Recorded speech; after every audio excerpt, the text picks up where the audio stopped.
all of us actually agreed that war journalism has been glamorized for a long time. It's a sexy thing for you to do, for journalists, the most ambitious, sometimes the most ego-driven, want to go out. It's not just about covering what's happening around you, but it's also about making your career. If we're going to talk about the challenges of war journalism, we first have to start with the intention of the war correspondent, to be really self-aware about what is it you are actually there for. And that, I think, is kind of one of the most important lessons that I learned about, that particular part of war reportage that I think is a really, really important. Can anything ever prepare a journalist to cover war? You can train people as much as you want in the newsroom on safety, on ethics, on values, on how do you approach people. But can something like this ever be learned in a newsroom? In setting narratives around wars is not recent. I think the difference now is, you have social media, which is brought in, which amplifies it in a way that previously it could not. And of course, the second thing, which is true anywhere you look, is it's an incredibly polarized world. Yeah. And you just have to look at Gaza coverage for that. You can see how the moment you report something, however fairly you do it, and you can have the best of intentions saying that I'll report both sides, somebody's going to turn around and say you're not doing your job right. You spoke about access, and actually it's a much maligned word, access journalism, but that's the only way to go about when you're doing war reporting. You either embed yourself with the military, or you're with a rebel group, or you're with one camp or the other. That's really how you can stay safe, and you can also go reporting. But how do you ensure balance in such a situation? We're not like penning 10,000 words and having 3 weeks to make sure everything is perfect. This is a day or two at best. So I think, we need to treat people who then, make a mistake in their copy with a little bit of care, because it is just people acting in a very pressure-driven situation. So much of war reporting is about military achievements or defeats, right? You're always talking about how many planes went down, did a plane go down, are they advancing, are they not, did Lahore fall, did it not, which part of Ukraine is part of Russia, and you completely dehumanize it. So as a newsroom which values balance, and sometimes people may really critique that in certain situations you cannot have balance, right? This is not a situation where you can say that both sides are equal.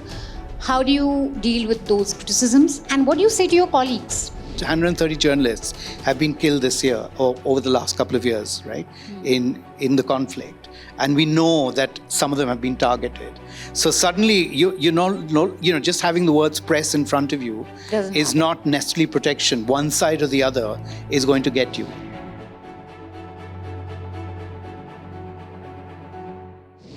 When wars break out, reporters are often the only bridge between chaos and the world outside. But with that comes enormous responsibility. Every line, every photo, every headline has consequences. So how do journalists actually report from war zones? What kind of ethical and moral questions come up for reporters and editors in these situations? And how can news organizations maintain their editorial standards when their teams are scattered across bureaus? That's what we're here to unpack. This session is powered by Collective Newsroom, and we've got an incredible panel lined up. Firstly, Sanjoy Majumder, managing editor and co-founder of Collective Newsroom. He's reported extensively from Afghanistan, Sri Lanka, and Bangladesh. His reportage of the Rohingya refugee crisis earned him a Peabody Award. Pranshu Verma, India Bureau Chief of Washington Post. He leads coverage across South Asia and brings a sharp global perspective on how conflicts are covered. And to guide today's discussion, we have our moderator, Manisha Pande, editorial director at Newslaundry. She's the host of TV News Sense and an award-winning journalist recognized with the Ramnath Goenka Award and the Ladli Media Award. We have 50 minutes for the sessions and about 40 minutes for discussion and 10 minutes for audience questions. So do hold on to your thoughts. We'll come back to you towards the end of the session. Let's get started with war journalism, ethics, challenges, and limitations. Please join me in welcoming our panelists. Hi, everyone. Thank you so much for joining us. To set the tone of our discussion, I want to actually read out from one of the most fascinating pieces that I read from Ukraine. This is by an AP journalist. They were one of the last few journalists left in this city called Mariupol in Ukraine. Ukraine, this city was being taken over by Russian forces. For over 2 weeks, they were recording what was happening in their city, what the Russian forces were doing, and finally the city falls. And here's how the story starts, and I'll be very quick with it. The Russians were hunting us down. They had a list of names, including ours, and they were closing in. We had been documenting the siege of Mariupol by Russian troops for more than 2 weeks, and we were the only international journalists left in the city. We were reporting inside hospitals where gunmen began stalking the corridors. Surgeons gave us white scrubs to wear as camouflage. Suddenly at dawn, a dozen soldiers burst in. Where are the journalists, for fuck's sake? I looked at their armbands, blew for Ukraine, and tried to calculate the odds that they were Russians in disguise. I stepped forward to identify myself. "We're here to get you out," they said. The walls of the surgery shook from artillery and machine gun fire outside, and it seemed safer to stay inside, but the Ukrainian soldiers were under orders to take us with them. So they actually sent soldiers in to get the journalists out, because even if Ukraine was losing the war, at that point in Mariupol, they didn't want to lose the war of narrative. The thinking was that they had been covering what was happening in Mariupol for so long, and if the Russians got them, they would get them on camera and force them to say that everything that they had recorded earlier was a lie. And so to avoid that, they had extracted journalists. And that is what war is today. It's not just one with bombs and drones and artillery, but also through narrative. Journalists are an important part of that narrative, and so controlling them has become more important than ever. So with that, I want to go to Pranshu. Before we started our, we were discussing what we should be talking about today. All of us actually agreed that war journalism has been glamorized for a long time. It's a sexy thing for you to do, for journalists, the most ambitious, sometimes the most ego-driven, want to go out. It's not just about covering what's happening around you, but it's also about making your career. And so you make a lot of mistakes when you're doing that. And we were talking about your first assignment in Ukraine. So tell us a bit about that. Yeah. I made a lot of mistakes. I was just starting out as a correspondent. I was covering technology at a newspaper, not at the Washington Post. They don't look good in this story, so I'm not going to say who they are. And Ukraine happens. And I've always wanted to be a foreign correspondent. I always thought war correspondence was the sexiest thing that you could do. Really not the best reasons to want to go to Ukraine. And so I did everything I could to try to get a stint. And I did. I don't think there were a lot of people raising hands. And so I got a stint. And I was a caricature of somebody who wants to go to war. I watched Marie Colvin's A Private Heart. I got Ernest Hemingway, Martha Gellhorn, Face of War. I thought this is going to be amazing. And so I go, that's basically the amount of preparation that I do to go to Ukraine, is glamorizing it and thinking, how this is going to be amazing as an experience. Maybe the girl that I like is going to see my Instagram reel and like it and think I'm really cool. It was obviously there's interesting parts of the war that were there, but in my mind, it was a very kind of self-centered way of approaching war. And so I get there, and there's two people that the paper send, and they spend a lot of money. I'm the young one, and it's boring in the first couple of freaking weeks because I'm just doing the breaking news file, right? War, in the moment, you can go out and do things and go to the extent that you're allowed. But a lot of times you're feeding the breaking news beast, especially at a global newsroom where it's a 24/7 operation. And so I'm the monkey that's kind of just feeding the luff. We call it the live update file. And then I was like, I'm not making a splash here. I'm not doing anything. And so then there's this town near Kyiv, and there's a bombing that happens, and I was like, I'm going to go. For 2 weeks, I've just been doing the live update file, and it's not good. And so I go, and then I find this house that's bombed, and I'm talking to my editor, and he's like, we need a front page story with art. We don't have a shooter there. You got to bring art as well, and we need to get kind of something for Sunday A1, and it needs to be kind of a heart-wrenching thing. And so with all of that, I go with the stringer who's been there, his entire life, and I say, we need to get the story of this family where the mom has died, right, in a bombing. And so I go. The family is not exactly happy to see me there. They're like, you look like this, you sound like this, you're not Ukrainian, what is going on? And we slowly get them to tell us the story of who she is and what happens. and I take the photo, and we publish the story. The lead photo was not of the woman, but the photo editor at the newspaper put my photo of the woman that passed away midway into the file. And then I wanted to do a follow-up of this family 2 weeks later. And so I go and find her niece, I believe, and she sees me, and then through the interpreter, I say, hey, I wrote this story about, your aunt that's passed away. And she saw me, and she broke down crying. She's like, she was very angry. She's like, how could you? In translation, how could you? I didn't even know she died, and you'd put a picture of her out there that was on Telegram channels, WhatsApp channels, that was everywhere. And I had to find out through a WhatsApp message that my aunt has passed away. Wow. You didn't think about us, right? And that really, right away, this is like, I did everything wrong, everything you could do wrong. I went for the salacious story. I painted the victim as hapless. I did not give the victim agency. I did not have good context. This was my first assignment. And the reason I say this is often in a newsroom, there are very good war correspondents, very good conflict correspondents, but a lot of times there are also a lot of young people that are going for the first time. And if we're going to talk about the challenges of war journalism, we first have to start with the intention of the war correspondent to be really self-aware about what is it you are actually there for. And that, I think, is kind of one of the most important lessons that I'd learned about, that particular part of war reportage that I think is a really, really important for anybody here that wants to go and do war journalism or has these notions about what it is. It's fraught with mistakes. Real people get really upset, and you do have things that do make mistakes, and those mistakes affect people for a long time. Sanjoy, you've had wide experience covering war. You were there in Sri Lanka. You also covered Afghanistan and Rohingya crisis, of course. While I was talking about narrative control, I'm curious to know from you, and especially I found it very fascinating that when Taliban was taking over, closing in on Kabul, they made a special effort to talk to journalists and tell them, hey, we're not terrible people.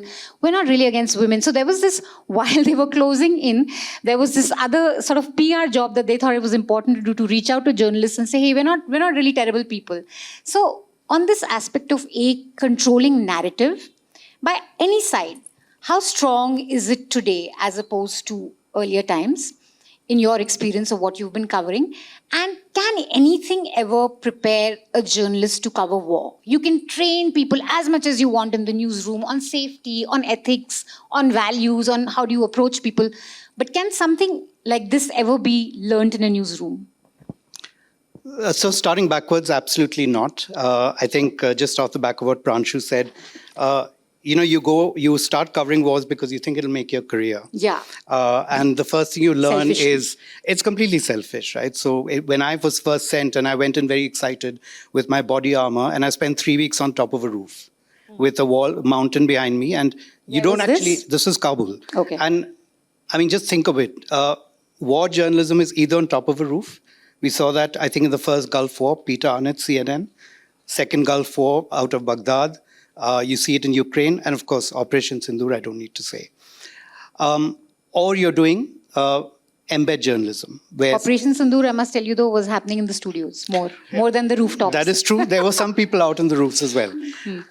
And honestly, what you're seeing, right? You see tracer lights on top. You don't even know what they are. They could be anything from firecrackers to missiles. But you spin a narrative around it because you need to demonstrate to the audience how knowledgeable you are. And where is that knowledge coming from? Obviously, it's going to come from PROs. It's going to come from media releases. You talked about the Taliban. Way before the Taliban approached Kabul, they were operating extremely successful out of Doha. That's where the information ministry was based. And all of us could make that phone call to the person in Doha and get any lines you want. What the Taliban are up to, what their position is on something, what they think about the Americans, what they think about India, for instance, right? So I think they realized very quickly after their second stint how important it was to control the narrative. And see, the one thing I'd say is, I've worked for the BBC for most of my life.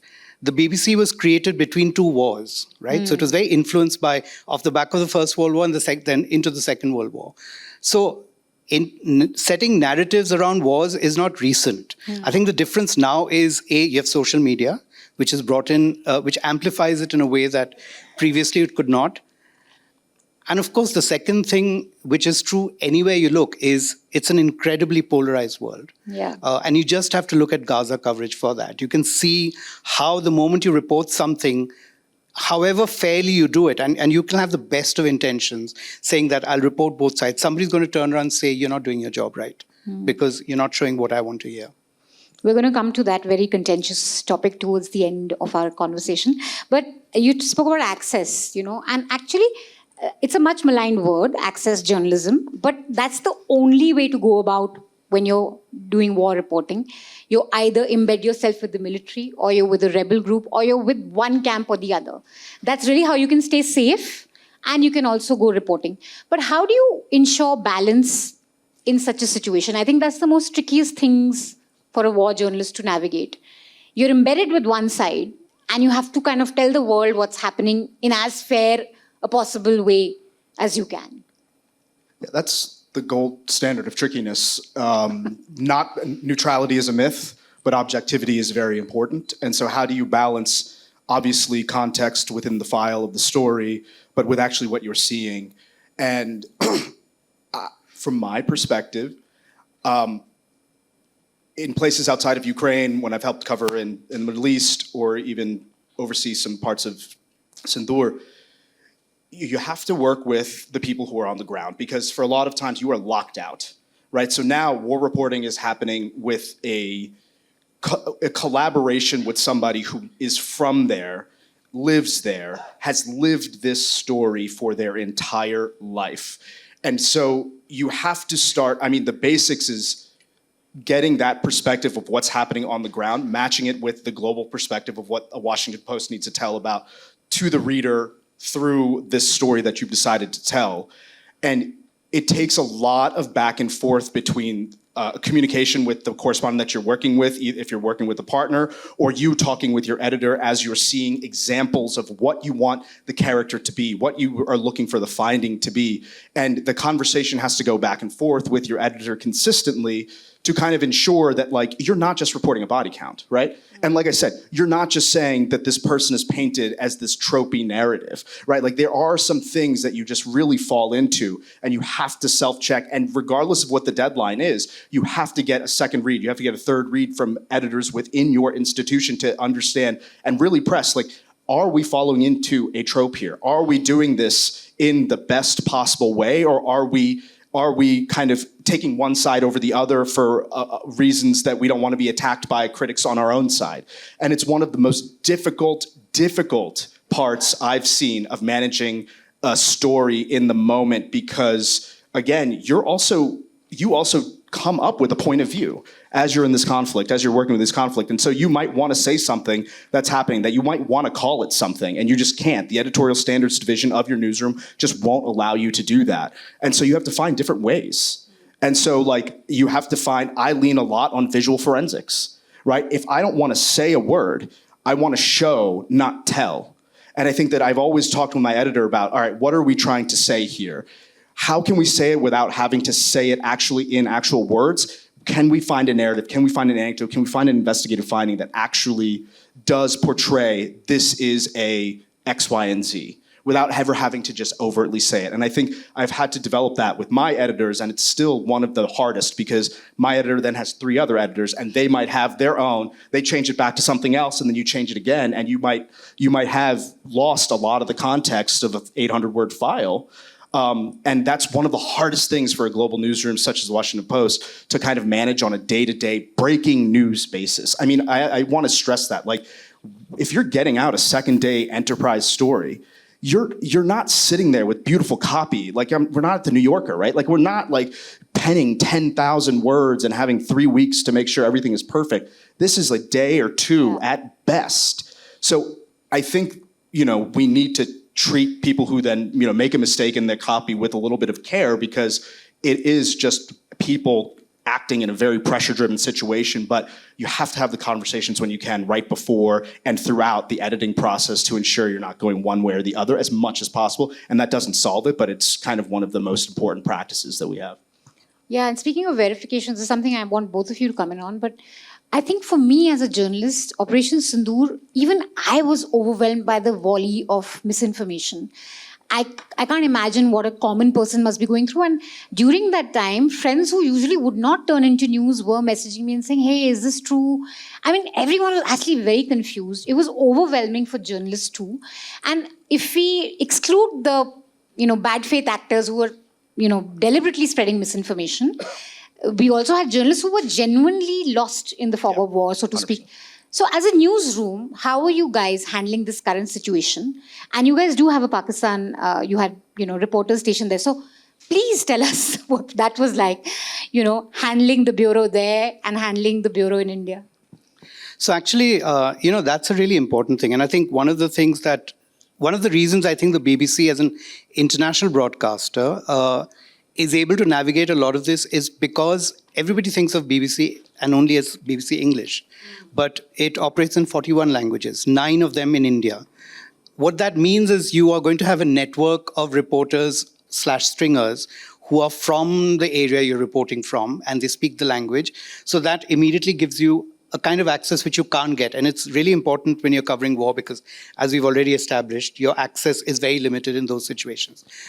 The other thing is that I think you put in specific ground rules, right? So we are not in the breaking news business. We are not in a rush to, so much of war reporting is about military achievements or defeats, right? You're always talking about how many planes went down, did a plane go down, are they advancing, are they not, did Lahore fall, did it not, which part of Ukraine is part of Russia, and you completely dehumanize it, right? So if you step away from that and you say, okay, let's go beyond what is being said. You report it, of course, and as transparently as you can, and you source it and you say, this is what we are being told, which I think a lot of journalists don't do, a lot of mainstream journalists, because you want to you almost want to make it sound like, oh, I know this, forgetting completely that 15 other journalists are saying the exact same thing as you. So you might as well say that, okay, so this is what, MOD is telling me, or this is what, the Pakistan military has put out.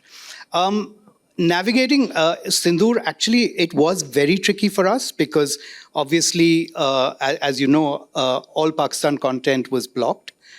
Somehow, we were able to get our Pakistani reporters on air. And the only thing we did, and I think that was, again, navigating the situation, was that we made sure that we packaged around them. So if we had a reporter out of, say, Muridke, saying, that's what's happened behind me, and I can't really see too much beyond what little damage I've seen. And we package around it to say, earlier today, this is what the Indian government said. They said that, these are the number of people who are there. And when you do that, first of all, you are therefore not annoying people who are annoyed with you. But I think you're also being very honest with the audience, saying that this is as much as I can show you. Yeah. Now you decide. And eventually you're going to get to the ground reports, right? After the first day, 1, 2, 3. Earlier in one of the sessions, we were talking about the value of ground reports. I think that's when your best journalism comes out, when you're able to go and then you start humanizing war, because it's no longer about how many planes went down, but it's actually about what people who are directly impacted feel. And I'm sure you saw this during Operation Sindoor. People living in Punjab and Jammu and Kashmir had a very different reaction to the war than anybody else. Everybody else was, like, when are we invading? And they were like, thank God Trump stopped it. Yeah, so, and actually the difference was so stark because actually we had reporters along the LOC in Poonch, and people there were very annoyed with the celebratory tone that they were seeing in, Delhi media. We've lost a parent, we've lost a shop, we've been constantly suffering shelling. Why are you guys not talking about what's happening to us and why are you cheering this? But I want to come on misinformation. Yep. So, for example, the early claim by Israeli forces that Hamas beheaded babies, that was almost taken as a fact. Yeah. And much of the stuff, and especially with Israel, it's just that you have to take IDF, what it says, and it becomes a fact. Absolutely. And then you counter it by, okay, the Hamas spokesperson has said this or that. And add to that, you have misinformation. Now you have AI. It's often difficult for even us to figure out as journalists what the truth is. So tell me about the challenges that brings to a newsroom. And Operation Sindoor, if you want to come in, what was the most challenging aspect for the Post? Because you guys are stationed here as a bureau that's covering India. You're not really, The first thing that happens whenever any war breaks out is like at the Post, you start a Slack channel, right? Slack channel starts and 5,000 people enter that Slack channel, and the Reuters wire and the AP wire, automatic bots tell you everything that's happening. I was here for a few parts of it, and then I had to go back to Washington and then come back, and we also had the TV news on. It was my first experience, literally the first week after I arrived, this starts. And it was overwhelming. And there were times, very few, and one of the few times I've ever seen this, where the Reuters wire carried a bit that was debunked, was a piece of misinformation that was debunked. And for folks that, like for the Reuters wire to carry a piece of information that is debunked it's very dangerous, because it is a very well-trusted, as it should be, news organization, one of the premier fact-checking wires that has a rigorous process. They do make mistakes. But when I saw that, and I saw other outlets citing that about naval movements into Karachi, right? Dangerous. And so we realized that at this point, this information ecosystem is something that we've never seen. My editor and I had never seen. And so we actually gathered everybody. We have 3 bureaus. We have kind of 3 or 4 touch points on a story like this that's 24/7. We have Seoul, we have the bureau, what just is in Delhi, we have London, and then we have Washington. And they all hand the story off to each other. And the first thing that we had to do was we had to train everybody in satellite imagery and OSINT techniques, because we, unlike BBC Verify, which is a wonderful world-class kind of fact-checking unit, Reuters, world-class fact-checking unit, we have a small thing for fact-checking, but it's mostly the bullshit that Trump says, right? It's not necessarily, a war. And so we basically took the visual forensics department and trained us and said, okay, if there's a claim that there's bombs over the Golden Temple, and there's some imagery that's actually going, don't you dare report it. And first of all, you have to get 2 pieces of confirmation to confirm that it actually happened at the location, and then one-time confirmation. That's the standard.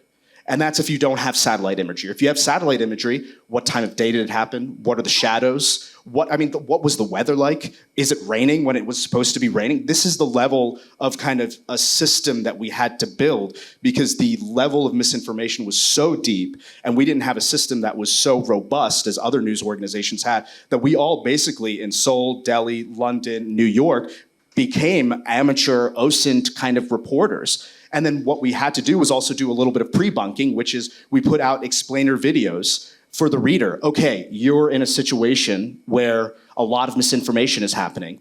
How do you consume news in this situation? And you package it within the story, because pre-bunking has been shown by every misinformation researcher to build a more savvy audience and kind of learn how to parse through a disinformation ecosystem.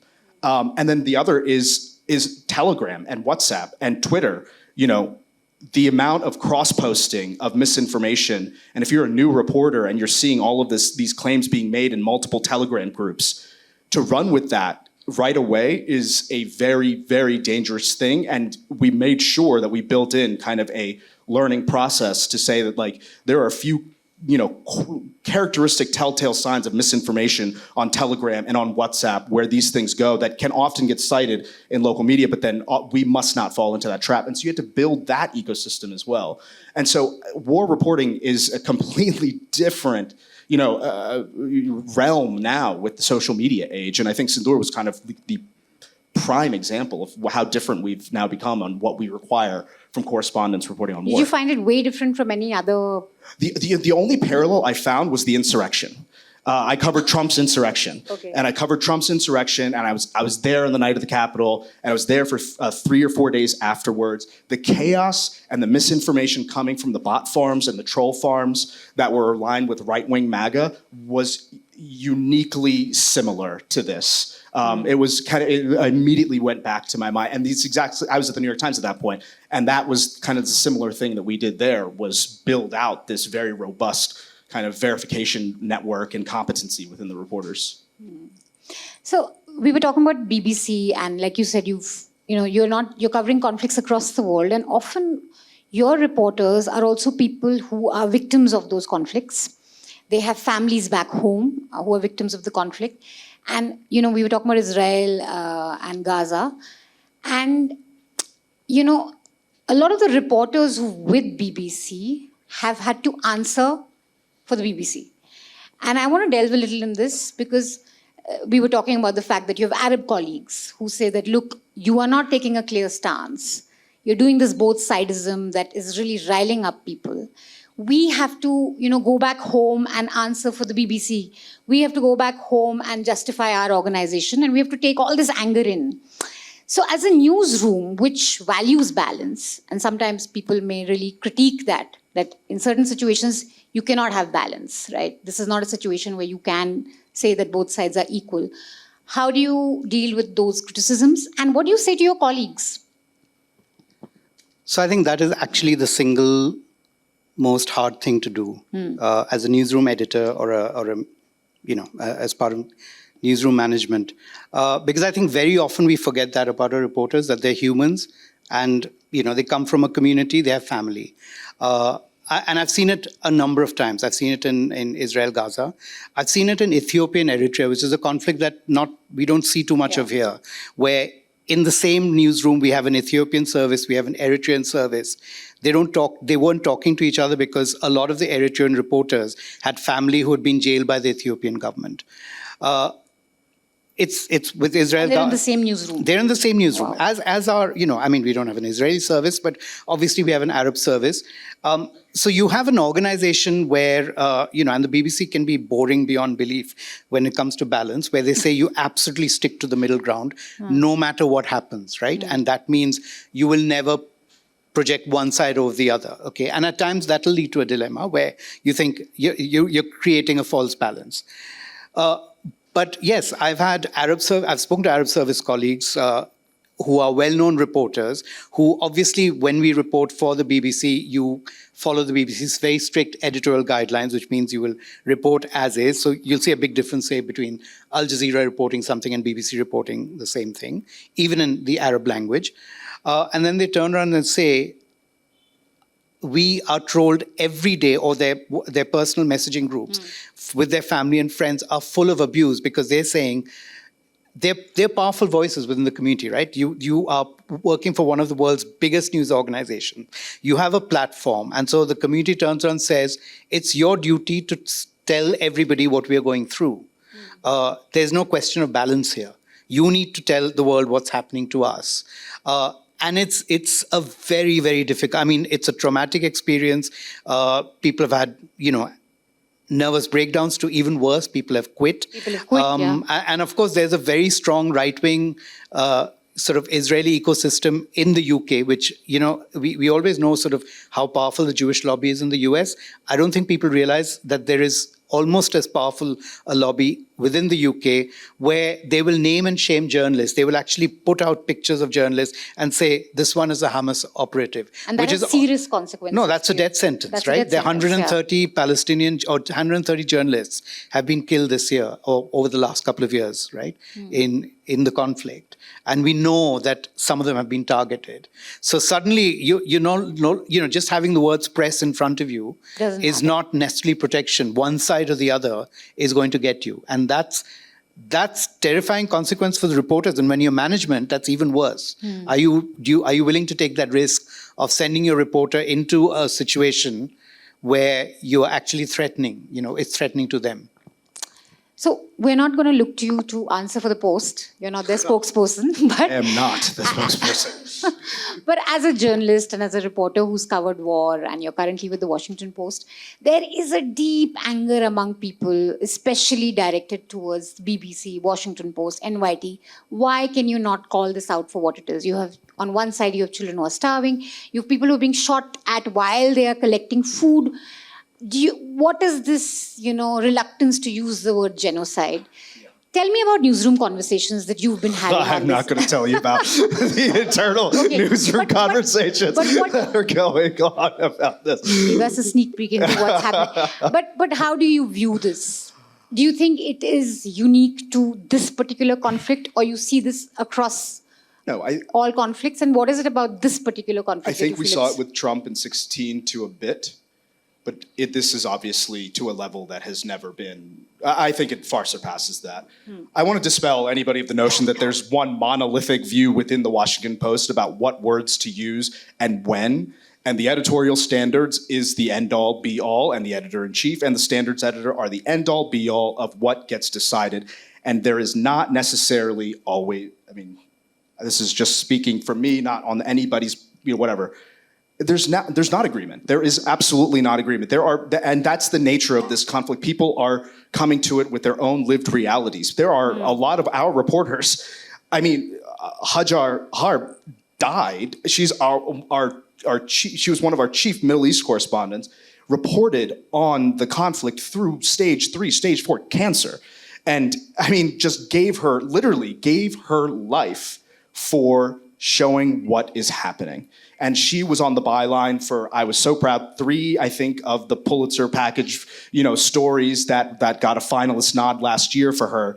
And I think what that team ended up doing that I thought was really, really good was they were stressed out every day about what word you can call and what word you can't say, because still ostensibly the policy of the standards editor is this institute is not making any legal judgment. The word genocide is a legal kind of word, and so how can we be the legal arbiter? And only if a scholarly group, or just as of September 1st, the International Association of Genocide Scholars calls it a genocide, will run a story saying, source to the International Association of Genocide Scholars, this is a genocide. That is about the most that we've gotten to be able to do within the paper. But I think what you saw last year and what you're seeing this year, I want to point out the story of Hind Rajab. And I thought the way this was handled was wonderful at the Washington Post and at Sky News. 6-year-old, I'm sure people are aware of the story, 6-year-old is fleeing Gaza City, shelling happens, her family dies. She's stuck in this car for hours and hours and hours on end. Palestinian Red Crescent is there, and she ultimately dies. And Israel claims that they were nowhere near the area, right? And so what did we do? Not me, but what did our team do? We decided to dispense with the standard kind of narrative story, although we had an audio story of like her last moments, which was very powerful. But then we took a little bit of a pause, and I remember being in these conversations, I was talking to the foreign editor about it, and we got the imagery, and we analyzed the imagery, and we basically said, the tanks were there, and they fired 235 rounds into that frickin' car. And we have the proof. And you can deny it all you want. We did that. We proved that. Washington Post and Sky News, and denied Israel's claims right in the moment. And amid that, it was an entire conversation and cacophony of noise. You need to call this for what it is. You need to do this. The reporters that were doing the story every day were literally getting physically ill with the kind of trauma of listening to these videos and reporting on this stuff.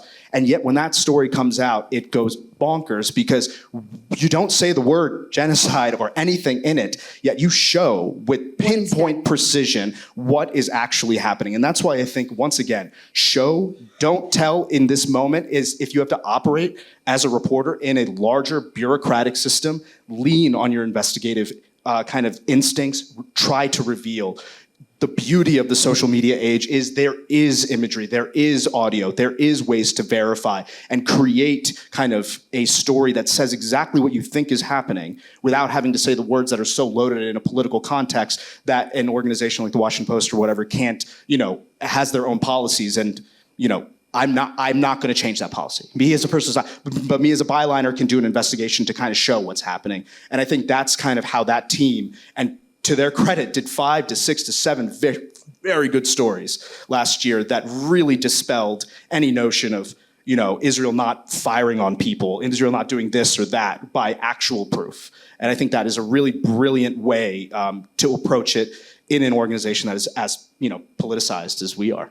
Would you agree with that? Show, not tell, and that's the best way to sort of sometimes not get drawn into these polarized discussions. What word are you using? Who are you quoting first? Is it just best to just go with what you can do as a reporter on ground? So I think newsrooms or big media organizations will always go down that way because, look, language is political, right? Everybody knows that. I think the most seasoned of our reporters will tell you that you are very, very careful in your choice of words, even when you're going live, because you know that when you say or use a particular word, somebody is going to seize upon it. And see, the reality is, in this context, when you are reporting for, say, a BBC or a New York Times or Washington Post, the reality is this: the standards are not quite the same. Everybody's waiting to see what you're going to say, because there is this whole thing of, what you carry has more weight. And so you're held to slightly different standards. I mean, I can tell you, you make a mistake on air in the BBC and everybody will remind you for the rest of your life, even though about 20 channels here have probably made far worse mistakes. But you always oh, you got that wrong. So I think that's why newsrooms make those choices, that they have to be very, very careful about the use of language, and therefore just let your reporting do the talking. And then the one last thing about fact check and verification. I think this is the future. Newsrooms have to invest in this. The BBC has, but also journalists have to invest in themselves. And eventually you have to invest in the audiences, in getting the audience to understand how to verify, because with the way, with AI-driven tools, with Gen AI, it's going to be harder and harder and harder. So it's very much part of our trade now. Great. I'm told we have 10 minutes left, so we're going to open up the discussion to our audience. Please ask questions, keep them brief, and please make sure they're questions, not statements. Where's the mic? There. Okay, go ahead. So one of the things that you mentioned was that you need to be neutral, you need to report the facts as they are. The problem now with Israel-Palestine is that even the facts are not being reported correctly by mainstream media houses. Even the way they're being reported is very, tilted towards Israel. It is done in a passive voice when Israel does something, and it is done in an active voice when Hamas-led organization or whatever, Hamas-led sources say something. So there is an obvious bias even in the BBC's reporting, even in the Washington Post's reporting, and I don't think we should be congratulating ourselves for doing the bare minimum of reporting something that happened. I think that is very important to say. That is basically journalism, right? You're trying to verify what happened, and then you're trying to show proof.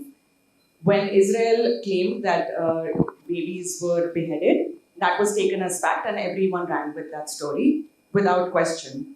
But when something like the Hind was killed, that needed all of this extra scrutiny. So why? I mean, I understand you. Okay, got your question. So double standards. Yeah. Who wants to take that?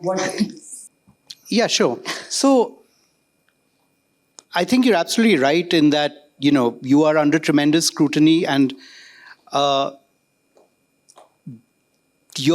tenor of how you report something is always being scrutinized and comes under intense pressure. I think you have to, all of us here who are journalists have to recognize that we are operating in an incredibly polarized world, and no newsroom is immune from that. We've definitely seen how that operates in this country. It operates everywhere. And therefore, newsrooms are as a newsroom manager, I can tell you, you are under intense pressure to weigh the two, and there are times when you'll get it wrong, or you'll mess up with the language used. Having said that, I think it's quite rare for anybody to get the facts wrong. I think if you keep the language fairly neutral, if you stick to the facts as reported, and if you're incredibly transparent with your audience, those are the key things. I think also my last and final thing is that audience is really important, because all journalists write for their audience. In our case, that's multiple lingual audiences. So while you'll have the same piece of reporting, I think the way it's framed can be different based on the audience. And these are realities which you have to deal with. There's no other way to answer that question. I agree. Newsrooms get it wrong. I mean, newsrooms evolve. Every conflict has its own dynamic, and this one has its own dynamic, and a newsroom evolves and grows through its coverage of it. Are there times where fact is taken, where an IDF statement is taken as fact without rebutting, and a Hamas statement is not given the context or the rightful kind of space that it deserves? Yeah, that's happened. Absolutely, that's happened. That that continues to happen. It is hard to change the DNA of an editorial structure of a large organization like the Washington Post, where this has become a political decision about which language to use. It has lost us readers. It has gained us readers.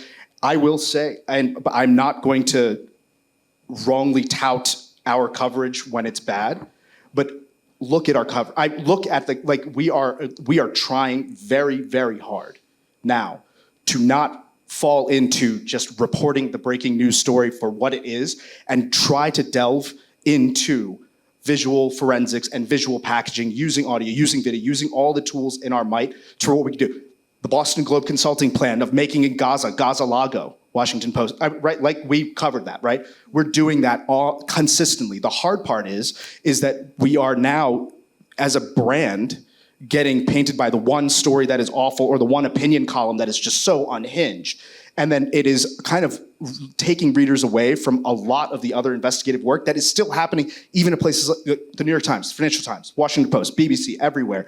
It is impossible for it to be a one-stop shop for everything, but it is kind of the best attempt I've seen right now of a newsroom learning to do it, and it's not perfect. Drop site news might be a better place for some of the more immediate kind of breaking news or with the kind of content and the kind of language that you want. Al Jazeera English might be a better place for some of that stuff. And I think that is kind of building a sophisticated kind of news readership as well. Like sometimes if you want something from the Washington Post, it just might be very hard to get it from there. That's honest. Like that's like it might be very hard for that to actually happen because it is you're moving a freaking Titanic, right? Like turning it around when the iceberg is right there. It's a massive monolith of an institute to kind of change. In fact, I think it was very interesting that the BBC, in India, people were very upset when the Pahalgam terror happened, that why have you called them gunmen, not terrorists? And then the style sheet said that we will describe what they are, and then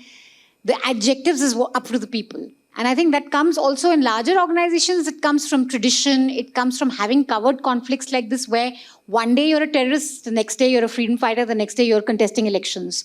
So I think there are lots of sort of, nuances to also how style sheets develop. And they're not necessarily, out to kind of... Yeah, and they're always evolving. Something. They're always all evolving. Yeah. Where's the mic? I keep missing with the mic. Hi. Go for it. Yeah, there. So my name is Selvin, Yes. and I'm from Christ University. So my question is about the fake news again. Mm-hmm. During the Pahalgam attack and all, after that operation Sindhu happened, during that time there were news spreading even from the mainstream media about airport closure and all. So my question is how to avoid this, and why do news organizations do this? Because it will affect their trust and credibility and also their TRP rating, which is their actual motive of spreading the first news and be the person. But if it's first is the given priority, then the rating and ultimately will be affected. So why do news organizations lie through their teeth? Is that your question? Wrong people to ask the question. I can answer that question. I think you need to ask the organization. Yeah. I can just tell you this much. It was a standing joke in our newsroom because obviously we had correspondents in Karachi and Lahore and Islamabad, and we would call and say, are you alive or is everything bombed around you? And they'll say, nahi, chai peene gaye the. It's absolutely fine. We'll send you a picture. I think it's very hard to describe what happened then. It is farcical. I don't think there was any method to the madness of what we saw unfold on TV channels, at least during those 2 days. It was a complete circus. So it's very difficult to explain the why. Like, how do you explain something so crazy? Hi, yeah. Sorry, should I go ahead? Where are you? Yeah, here. Oh, where? Yeah, Okay, here. sorry. Yeah, hi. Hello, Hi, here. go ahead. Yeah, my again question was regarding the mainstream TV media and the way they cover the genocide that's happening. Not only do they not cover it, or cover it from like one perspective. Are you talking about mainstream Indian TV news? Mainstream Indian TV, Okay. and they actually sort of support genocide. You also have sort of retired officers of the Indian Armed Forces coming and virtually sort of supporting the genocide. So my question is, when you look at it from outside, what sort of perspective you get about in the Indian media, number one, and do people look at it and sort of look at it as a reflection of the Indian society as well? It's a great question, actually. So, You want to take that? Because you've been here long. It was my first but interaction. You can tell us what the world thinks. It was jarring. I think when I got the job, the 2 or 3 of the former New Delhi bureau chiefs said that every single one of them in the past since 2014 has underestimated the power of TV media misinformation and Godi Modi, and when they are in it, it is the most palpably stressful and jarring kind of thing coming into this ecosystem. Did it make me think broadly, writ large, this is the state of Indian mainstream media? No, knowing well aware of the wonderful work of Newslaundry, News Minute, Scroll, Wire, etc. I mean, as maybe a bit more of a savvy reader, yes, it was, I could separate that from this. But I think, when I was talking to my friends back home that are, not of Indian origin and seeing stories about this, because it became viral, it became a story, it became a part of the war, and they made their assumptions about it, and it was, it was. Look, the United States has Fox News and OANN. It's very. Listen, this was just a hyper, intensified version of what I see every day in the United States with some of the most batshit stuff that is getting put on cable news network, right? So it isn't surprising that it's happening. It was surprising the intensity of it, but it's kind of a global media phenomenon in authoritarian, strongman-led countries that we are seeing consistently over and over again. Fox News on cocaine, I like to say. But I have to quickly ask you, we can't go without asking you this. The Washington Post did have a story on misinformation in TV media. Yeah. And then there was a huge correction in that story. Yeah. And then you guys got trolled quite a bit that, look, you got so many facts wrong on a story that's talking about how the mainstream media gets their facts wrong. Do you want to quickly comment on that? Yeah. And how do you, I think it's very important what Sanjoy also said, that journalists just want to be know-it-all all the times. Absolutely. And that's the worst thing you can do when you're covering something like war. You can just say, sorry, you got it wrong. Absolutely. You can just say, we don't know. But you want to just come in on that story, absolutely. And then we'll close with your comments. This is a colleague. This is not somebody that I'm not managing the news file for. I'm not involved in the story. So I can only say from what I know, it really is not ideal when that happens.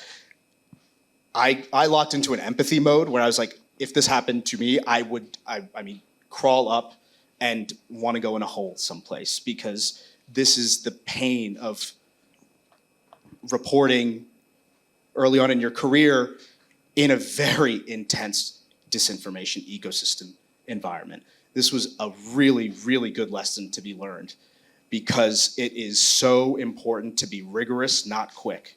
Rigorous, not quick. I don't give a shit how, I don't care how you can say shit, quickly you want to get a freaking story out. I do not care. And this really, seeing what happened and unfolded with this really kind of confirmed my belief in that, one, if you make a mistake, you own up to it in the most transparent way possible, because yes, if you make that mistake, it hurts your credibility, 100%. If you don't correct it with the level of rigor that you should, that doubles down and it increases your suspicion even more. You have to be, there are processes involved in why you correct something in the way that you correct something. And so be rigorous, don't be quick. If you make a mistake, you must, with whatever kind of transparency and whatever ego set aside, apologize and do that. And there have been several stories. There's been this, there's been a story that we had on the Jerusalem desk. There's a story that the New York Times had. There's been several of these where the correction is so embarrassing. It's genuinely and not in a pejorative way. Yeah. And not in a pejorative way. You're like, my God, this is not, you as a reader, you're like, oh my God, can I trust anything that this, what is happening? And yes, you have to work and earn that trust once again. Yeah. I, not even being on the byline, going into my introductory meetings with people, they're like, oh, so you're the new bureau chief. Oh, what do you think about that? Already, right? Already. And you have to be like, yeah, you know what? That happens, and you have to make sure that it never happens again, because the only way to ever do that is full transparency in whatever you do. Do not try to hide a mistake. In ever. fact, I'll tell the audience here, always trust a media organization that apologizes. Rather than pulling a story down or just being Absolutely. belligerent about it. Now, so Absolutely. many people spread so much misinformation in the Indian television space. No one apologized. In fact, people doubled down and said, we did a national service. So always trust organizations that put an apology out there clearly and accepts when they go wrong. I want to come in for Sanjay for closing comments because we're out of time. But this thing of apologizing and this know-it-all quality of journalists, it's very hard to control that, especially in war situations, because you want to be like, we know it, we're on the front lines, we'll tell you what's happening. So I think you need to keep it boring. I mean, the fact is, the moment you decide to go in for glory, you know some way or the other something's going to bite you.